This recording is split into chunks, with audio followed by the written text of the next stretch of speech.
ಮೋಸೆಯ ಮರಣದ ನಂತರ ಆತನ ಸಮಾಧಿಯನ್ನು ದೇವರು ಯಾಕೆ ರಹಸ್ಯವಾಗಿಟ್ಟಿದ್ದಾನೆ? ಸೈತಾನನು ಮೋಸೆಯ ಶರೀರಕ್ಕಾಗಿ ಮಿಕಾಯೇಲ್ ದೇವದೂತನಂತೆ ಯಾಕೆ ಹೋರಾಡಿದ್ದನು? ಮೋಸೆಯು ಕಾನಾನ್ ದೇಶವನ್ನು ನೋಡೋದಕ್ಕಿಂತ ಮುಂಚೆ ಯಾಕೆ ಮರಣ ಹೊಂದಿದನೆಂಬುದಾಗಿ ಈ ವಿಡಿಯೋದಲ್ಲಿ ನೋಡೋಣ.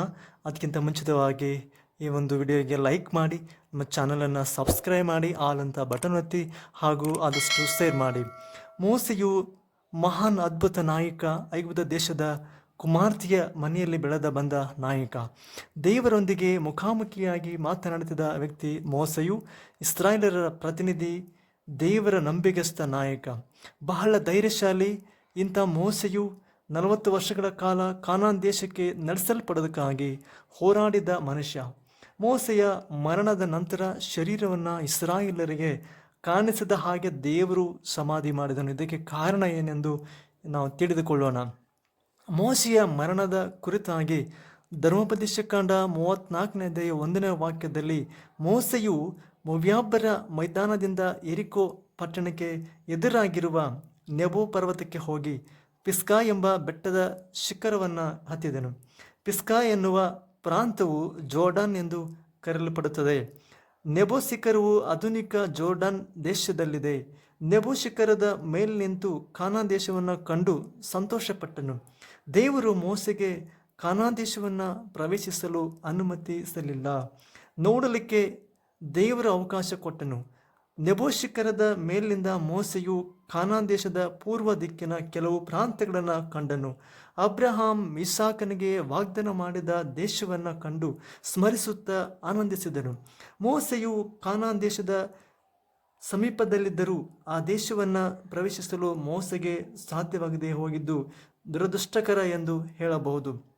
ಮೋಸೆಗೆ ತಾನು ಕಾನಾನ್ ದೇಶವನ್ನು ಪ್ರವೇಶಿಸಲು ಸಾಧ್ಯವಿಲ್ಲ ಎಂದು ಗೊತ್ತಿತ್ತು. ಅದನ್ನು ಸಂತೋಷದಿಂದ ಅಂಗೀಕರಿಸಿದನು. ದೇವರು ಮೋಸೆಗೆ ಹೇಳಿದನು. ಅರಣ್ಯಕಾಂಡ 20ನೇ ಅಧ್ಯಾಯ 12ನೇ ವಾಕ್ಯದಲ್ಲಿ, ಆಗ ಯೆಹೋವನು ಮೋಸೆ ಆರೋನರಿಗೆ, ನೀವು ನನ್ನನ್ನು ನಂಬದವರಾಗಿ ಇಸ್ರಾಯೇಲರ ಎದುರಿನಲ್ಲಿ ನನ್ನ ಗೌರವವನ್ನು ಕಾಪಾಡದೆ ಹೋದುದರಿಂದ ಈ ಸಮೂಹದವರನ್ನು ನಾನು ಅವರಿಗೆ ವಾಗ್ದಾನ ಮಾಡಿದ ದೇಶದೊಳಗೆ ನೀವು ಕರೆದುಕೊಂಡು ಹೋಗೋದು ಕೂಡುದು ಎಂದು ಹೇಳಿದನು. ಮೋಸೆ ಆರೋನರು ಮಾಡಿದ ತಪ್ಪು ಏನೆಂದರೆ, ದೇವರು ಹೀಗೆ ಆಜ್ಞಾಪಿಸಿದನು. ಇಸ್ರಾಯೇಲರ ಜನರಿಗೂ ಮತ್ತು ಅವರ ದನಕರಗಳಿಗೂ ನೀರನ್ನು ಕೊಡಲು ಒಂದು ಕಲ್ಲಿಗೆ ಅಪ್ಪಣೆ ಕೊಡಲು ದೇವರು ಹೇಳಿದನು. ಆದರೆ ಮೋಸೆ ಆರೋನರು ಬಂಡೆಗೆ ಅಪ್ಪಣೆ ಕೊಡುವ ಬದಲಾಗಿ ಕೋಲಿಂದ 2 ಸಾರಿ ಹೊಡೆದರು. ಆಗ ನೀರು ಧಾರಾಕಾರವಾಗಿ ಸುರಿಯಿತು. ಇಸ್ರಾಯೇಲ್ ಜನರು ಮತ್ತು ದನಕರಗಳು ಕುಡಿದು ತೃಪ್ತಿಯಾದವು. ಆದರೆ ಮೋಸೆ ಆರೋನರು ಮಾಡಿದ ದೊಡ್ಡ ತಪ್ಪು ಏನೆಂದರೆ, ದೇವರು ಹೇಳಿದ್ದು ಕಲ್ಲು ಬಂಡೆಗೆ ಅಪ್ಪಣೆ ಕೊಡಲು, ಆದರೆ ಅವರು ಅದರ ಬದಲಾಗಿ ಬಂಡೆಗೆ 2 ಸಾರಿ ಹೊಡೆದರ ಮೂಲಕ ದೇವರು ಮಾತಿಗೆ ಅಗೌರವ ಮಾಡಿದರು. ದೇವರ ಆಜ್ಞೆಯನ್ನು ಮೀರಿದರು. ದೇವರ ಗೌರವವನ್ನು ಇಸ್ರಾಯೇಲ್ ಜನರ ಮುಂದೆ ಕಾಪಾಡದ ಕಾರಣ ದೇವರು ಅವರಿಗೆ ಅಲ್ಲಿಯ ಶಿಕ್ಷೆಯನ್ನು ತಿಳಿಸಿದನು. ನೀವು ಕರೆದುಕೊಂಡು ಬಂದ ಜನರೊಳಗೆ ಕಾನಾನ್ ದೇಶವನ್ನು ಪ್ರವೇಶಿಸುವುದಿಲ್ಲ, ಮರಣ ಹೊಂದುವಿರಿ ಎಂದು ಹೇಳಿದನು. ಅದರಂತೆಯೇ ಮೋಸೆಯು ಆರೋನರು ಮರಣ ಹೊಂದಿದರು. ಆರೋನನು ಮೋಸೆಯ ಮುಂಚೆ ಮರಣ ಹೊಂದಿದನು. ಆತನ ಸಮಾಧಿ ಮಾಡಲಾಯಿತು. ಆದರೆ ಮೋಸೆಗೆ ದೇವರು ಕಾನಾನ್ ದೇಶವನ್ನು ನೋಡುವ ದೊಡ್ಡ ಅವಕಾಶವನ್ನು ಕೊಟ್ಟದರಿಂದ ಬಹಳ ಸಂತೋಷಪಟ್ಟನು. ಮೋಸೆಯು ಕಾನಾನ್ ದೇಶವನ್ನು ನೋಡಿದ ನಂತರ ಮೊವ್ಯಾಬ್ ದೇಶದಲ್ಲಿ ಮರಣ ಹೊಂದಿದನು. ಆತನ ಸಮಾಧಿಯನ್ನು ಆ ದೇಶದ ಒಂದು ಕಣಿವೆಯಲ್ಲಿ ಮಾಡಲಾಯಿತು. ಧರ್ಮೋಪದೇಶಕಾಂಡ 34ನೇ ಅಧ್ಯಾಯ 5ನೇ ವಾಕ್ಯದಲ್ಲಿ ಬರೆಯಲ್ಪಟ್ಟಿದೆ. ಆದರೆ ಆತನ ಸಮಾಧಿ ಎಲ್ಲಿದೆ, ಹೇಗಿದೆ, ಯಾವ ಸ್ಥಳದಲ್ಲಿದೆ ಎಂದು ಇದುವರೆಗೂ ಯಾರಿಗೂ ತಿಳಿದಿರುವುದಿಲ್ಲ. ದೇವರು ಕೆಲವು ಕಾರಣಗಳಿಂದ ಅದನ್ನು ರಹಸ್ಯವಾಗಿಟ್ಟಿರಬಹುದು ಎಂದು ನಂಬುತ್ತಾರೆ. ಯಹೂದ್ಯರ ಪುರಾತನ ಇತಿಹಾಸದ ಪುಸ್ತಕದಲ್ಲಿ ಪ್ರವಾದಿಯಾದ ಮೋಸೆಯ ಕುರಿತಾಗಿ ಕೆಲವು ರಹಸ್ಯಗಳು ಹೀಗೆ ಬರೆಯಲ್ಪಟ್ಟಿವೆ. ಮೋಸೆಯು ಮೊಯಾಬ್ ದೇಶದಲ್ಲಿದ್ದಾಗ ಮರಣದ ಮುಂಚಿತವಾಗಿ ಕಾನಾನ್ ದೇಶವನ್ನು ಕಂಡ ನಂತರ ಹೀಗೆ ಪ್ರಾರ್ಥಿಸಿದನು. ಆ ಪ್ರಾರ್ಥನೆಯಲ್ಲಿ 40 ವರ್ಷಗಳ ಕಾಲದ ಜೀವನದ ಕುರಿತಾಗಿ ದೇವರಿಗೆ ತಿಳಿಸುತ್ತಾ, ಆದರೆ ನನ್ನನ್ನು ಮಾತ್ರ ಸೈತಾನಿಗೆ ಒಪ್ಪಿಸಿಕೊಡಬೇಡವೆಂದು ದೇವರ ಸನ್ನಿಧಿಯಲ್ಲಿ ಬೇಡಿಕೊಂಡನು. ಆಗ ಮೋಸೆಗೆ ದೇವರು ಹೇಳಿದನು, ನಿನ್ನ ನೀತಿ ನಿನ್ನನ್ನು ಮುಂದೆ ನಡೆಸುವುದು, ದೇವರ ಮಹಿಮೆ ನಿನ್ನ ಹಿಂದೆ ಇದೆ ಎಂದು ದೇವರು ಮೋಸೆಗೆ ಹೇಳಿದನು. ಆದ್ದರಿಂದಲೇ ದೇವರು ಪರಲೋಕದಿಂದ 3 ಜನ ದೇವದೂತರನ್ನ ಮೋಶೆಯ ಬಳಿಗೆ ಕಳಿಸಿದನು. ಮಿಕಾಯೇಲ, ಗಬ್ರಿಯೇಲ, ಜೇಕಲ್. ಗಬ್ರಿಯೇಲ ದೇವದೂತನು ಮೋಸೆಗೆ ಮಂಚವನ್ನು ಏರ್ಪಡಿಸಿದನು. ಮಿಕಾಯೇಲ ದೇವದೂತನು ಬಟ್ಟೆಯನ್ನು ಮಂಚದ ಮೇಲೆ ಹಾಸಿದನು. ಜಾಗ್ಜಲ್ ದೇವದೂತ ಒಂದು ತಲೆದಿಂಬನ್ನು ಏರ್ಪಡಿಸಿದನು. ಆಗ ಮೋಸೆಯು ಮಂಚದ ಮೇಲೆ ಮಲಗಿದನು. ಮೋಸೆಯ ತಲೆಭಾಗದಲ್ಲಿ ದೇವರು ಇದ್ದನು. ಬಲಗಡೆಯಲ್ಲಿ ಒಬ್ಬ ದೇವದೂತನು, ಎಡಗಡೆಯಲ್ಲಿ ಒಬ್ಬ ದೇವದೂತನು, ಕಾಲು ಕೆಳಗೆ ಒಬ್ಬ ದೇವದೂತನು ಇದ್ದರು. ನಂತರ ತಲೆಯ ಬಳಿ ದೇವರು ಇದ್ದನು.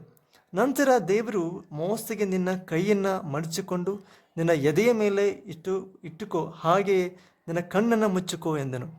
ಅದರಂತೆಯೇ ಮೋಸೆಯು ಕೈಯನ್ನು ಮಡಚಿಕೊಂಡು ಎದೆಯ ಮೇಲೆ ಇಟ್ಟುಕೊಂಡನು, ಕಣ್ಣನ್ನು ಮುಚ್ಚಿಕೊಂಡನು. ಆಗ ದೇವರು ಮೋಸೆಯ ಆತ್ಮದೊಂದಿಗೆ ಹೀಗೆ ಮಾತನಾಡಿದನು. ನಿನ್ನ ಸೇವಕನಾದ ಮೋಸೆಯ ಶರೀರದಲ್ಲಿ 120 ವರ್ಷಗಳ ಕಾಲ ಇರಲು ಆಜ್ಞಾಪಿಸಿದ್ದೆ. ಆದರೆ ಆ ಸಮಯ ಮುಗಿದು ಹೋಗಿದೆ. ಶರೀರದಿಂದ ಬೇರ್ಪಟ್ಟು ನಿನ್ನ ಮಹಿಮೆಯೊಂದಿಗೆ ನನ್ನ ಮಹಿಮೆಯ ಸಿಂಹಾಸನದ ಸ್ಥಳದಲ್ಲಿ ವಿಶ್ರಾಂತಿ ತೆಗೆದುಕೋ ಎಂದು ದೇವರು ಮೋಸೆ ಆತ್ಮದೊಂದಿಗೆ ಮಾತನಾಡಿದನು. ಎಲ್ಲ ಮಾತುಗಳನ್ನು ಮೋಸೆಯು ಕೇಳಿಸಿಕೊಳ್ತಾ ಇದ್ದನು. ಆಗ ದೇವರು ಮೋಸೆಗೆ ಮುತ್ತನ್ನು ಕೊಟ್ಟು ಆತನ ಆತ್ಮವನ್ನು ತೆಗೆದುಕೊಂಡನು.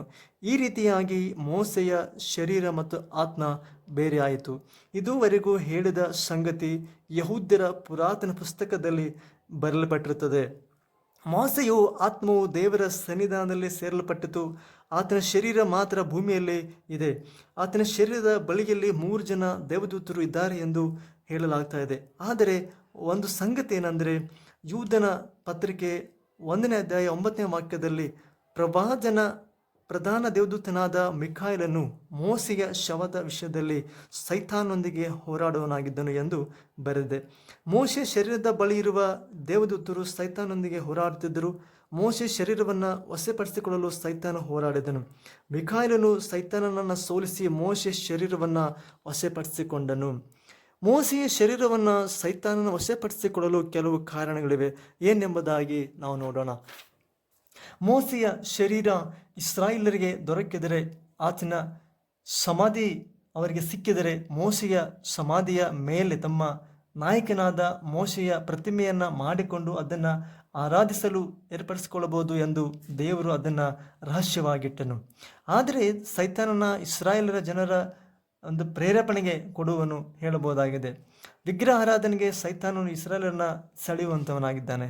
ಆದರೆ ದೇವರ ವಾಕ್ಯ ವಿಮೋಚನಕಾಂಡ 21ನೇ ಅಧ್ಯಾಯದಲ್ಲಿ ದೇವರ ಒಂದು ದಶಾಜ್ಞೆಗಳಲ್ಲಿ ದೇವರು ಹೇಳಿದ ಹಾಗೆ ಭೂಮಿಯ ಮೇಲಾಗಲಿ ಕೆಳಗಡೆ ಆಗಲಿ ಯಾವ ವಿಗ್ರಹಗಳನ್ನು ಮಾಡಿಕೊಳ್ಳಬಾರದೆಂಬುದಾಗಿ. ಮೋಸೆಯು ಐಗುಪ್ತ ದೇಶದಲ್ಲಿದ್ದಾಗ ಒಬ್ಬ ವ್ಯಕ್ತಿಯನ್ನು ಹತ್ಯೆ ಮಾಡಿದನು. ಆದ ಕಾರಣ ಆತನ ಮೇಲೆ ಹಕ್ಕು ಹೊಂದಿ ಮೋಸೆಯ ಶರೀರದ ಪಡೆದುಕೊಂಡು ಆತನ ಶರೀರವನ್ನು ಅಪವಿತ್ರಪಡಿಸುವಂಥ ಕೆಲಸನ ಸೈತಾನನು ಮಾಡುವನು. ಆದ್ದರಿಂದ ಸೈತಾನನಿಗೂ ಮತ್ತು ಮಿಕಾಯೇಲನಿಗೂ ಮೋಸೆಯ ಶರೀರಕ್ಕಾಗಿ ಹೋರಾಟ ನಡೆದಾಗ ದೇವರು ಸೈತಾನನಿಗೆ ಅನುಮತಿ ಕೊಡಲಿಲ್ಲ.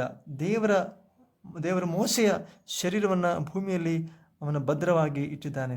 ಲೂಕನ ಸುವಾರ್ತೆ 9ನೇ ಅಧ್ಯಾಯ 30ನೇ ವಾಕ್ಯದಲ್ಲಿ ಯೇಸು ಮತ್ತು ಆತನು ಶಿಷ್ಯರು ಬೆಟ್ಟದ ಮೇಲೆ ಪ್ರಾರ್ಥನೆಗಾಗಿ ಹೋದಾಗ ಶಿಷ್ಯರೊಂದಿಗೆ ಮೋಸೆ ಎಲಿಯರು ಮಾತನಾಡಿದರು. ಯೇಸು ಯೆರೂಸಲೇಮಿನಲ್ಲಿ ಕ್ರಿಸ್ತನ ಮರಣದ ಕುರಿತಾಗಿ ಮೋಸೆಯು ಶಿಷ್ಯರೊಟ್ಟಿಗೆ ಅಲ್ಲಿ ಪ್ರಕಟಿಸುತ್ತಿದ್ದಾರೆ. ಪ್ರಕಟಣೆ ಗ್ರಂಥ 11ನೇ ಅಧ್ಯಾಯ 3ನೇ ವಾಕ್ಯದಲ್ಲಿ ದೇವರು 2ನೇ ಸಾರಿ ನ್ಯಾಯ ತೀರ್ಪಿಗಾಗಿ ಬರುವಾಗ ಮೋಸೆ ಎಲಿಯನನ್ನು ಸಾಕ್ಷಿಗಳಾಗಿ ನೇಮಿಸುವನೆಂಬುದಾಗಿ ಬರೆಯಲ್ಪಟ್ಟಿದೆ. ಮೋಸೆಯ ಶರೀರದ ಮೂಲಕ ಕೆಲವು ಉದ್ದೇಶಗಳನ್ನು ನೆರವೇರಿಸುವ ಆತನ ಶರೀರವನ್ನು ದೇವರು ಸುರಕ್ಷಿತವಾಗಿ ಇಟ್ಟಿದ್ದಾನೆ. ಒಂದು ವೇಳೆ ಇಸ್ರಾಯೇಲರ ಆತನ ಸಮಾಧಿ ಬಳಿ ದೊಡ್ಡ ವಿಗ್ರಹವನ್ನು ಮಾಡಿ ಅದನ್ನು ಅವರು ಆರಾಧಿಸಬಹುದು ಎಂದು ಆತನ ಶರೀರವನ್ನು ದೇವರು ರಹಸ್ಯವಾಗಿ ಇಟ್ಟಿದ್ದಾನೆ. ದೇವರು ನಮ್ಮನ್ನು ಅನುಗ್ರಹಿಸಲಿ. ಆಮೆನ್.